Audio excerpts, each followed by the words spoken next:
Senator Osotsi, what are your thoughts coming at such a time? This has been one issue that has divided the Kenya Kwanza administration and the Azimio administration. There's been a lot of calls from your side that this is an unfair process, shouldn't have happened. But the tribunal has returned a verdict.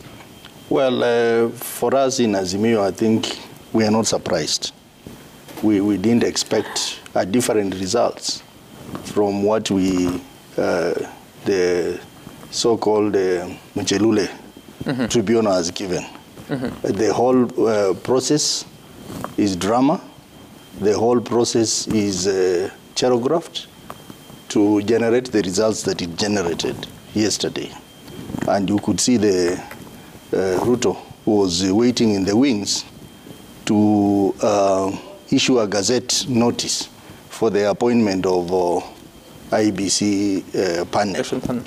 I think he was just waiting for that decision for him to But the time was falling due, is it yesterday or today? Between yesterday and today? Yeah, it was last night. Last night is when the gazette notice was published. That's what I'm saying. The 14 days were expiring yesterday because the declaration was made 2 weeks ago.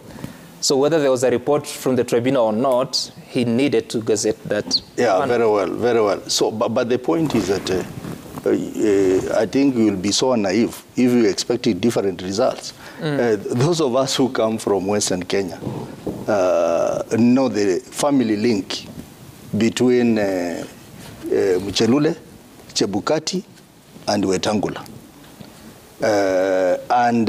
You saw. Which is? We know the family link. I'll not go into details because I'm on live air. But we know the family. And you're saying it live on air. You're making the claim on live on air. Yes, yes. We know the family link between the three. And you know the process started in Parliament. First of all, there was a petition filed against Chebukati in Parliament. That petition disappeared mysteriously from the office of the Speaker of the National Assembly. Then came the petition against the Cherera 4, which you saw how it was processed in a very partisan manner in the Jailer Committee, passed in the National Assembly, and then the four, the three were to resign, and we know what happened for them to resign. So we remained with the Masit. There was a lot of intimidation. From who? There was a lot of coercion from the state agencies. And these people resigned not because of their own volition. It's only Masit who stood firm. But Nyanga's resignation was almost immediate. Yeah, but there was remember, even before the decision of National Assembly, there was some pressure for them to leave. Now, we have now gotten to a situation where we had a tribunal. The tribunal, all it did was two things. One, to somehow formally get the four out. Number two, to play propaganda. Which is? That these people were there to manipulate election. They were trying to coerce Chebukati to change the results. Another story will be told another day. We know that. But for us in Azimio, we know that this was going to be the outcome. We have said we are not going to courts because we know what is happening in courts. We will go to the people. We will go to the people. Okay, Senator, and we'll engage the people on this process because Senator, just hold on. So a petition was presented to Parliament. You are saying that it was unfairly chosen to be taken to JLAC. But anyway, there was a petition that was taken to JLAC. There were two petitions. Fine, I hear there was a petition against Chebukati. Yes, and I hear that. Which mysteriously disappeared. It didn't. In the office of the Speaker. It didn't disappear. I remember it being mentioned on the floor of the House. Honorable Opio Andai was on the floor of the House. And he said he's surprised that there was a petition filed in the office of the Speaker.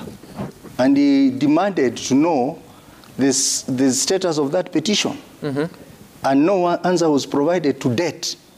Then, afterwards, another petition came for the Cherera 4.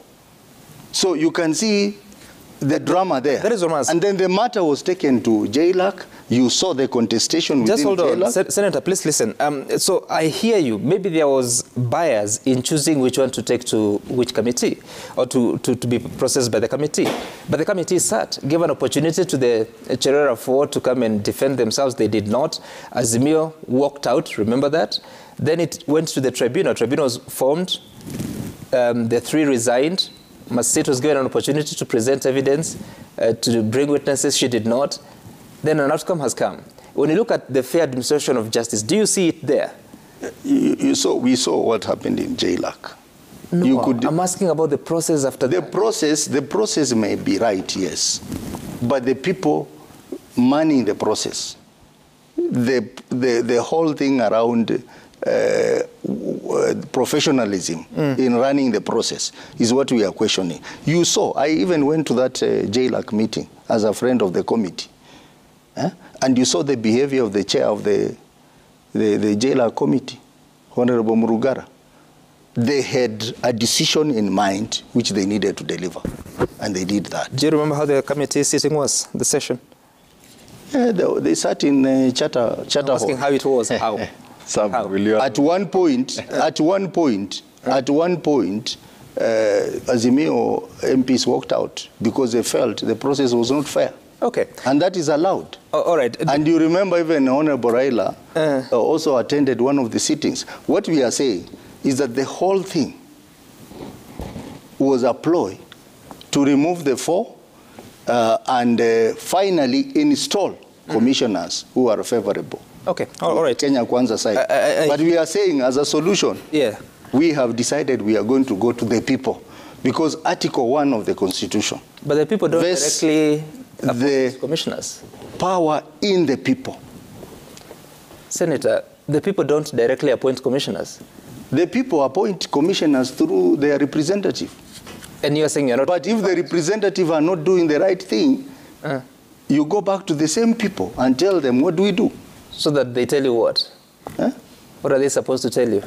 The people are there because the Constitution gives them the powers under Article 1. And we cannot rule out the powers of the people in a process like this. What we are saying is, we are complaining against electoral injustice in this country. And I think it's important, Azimio people, to be listened to.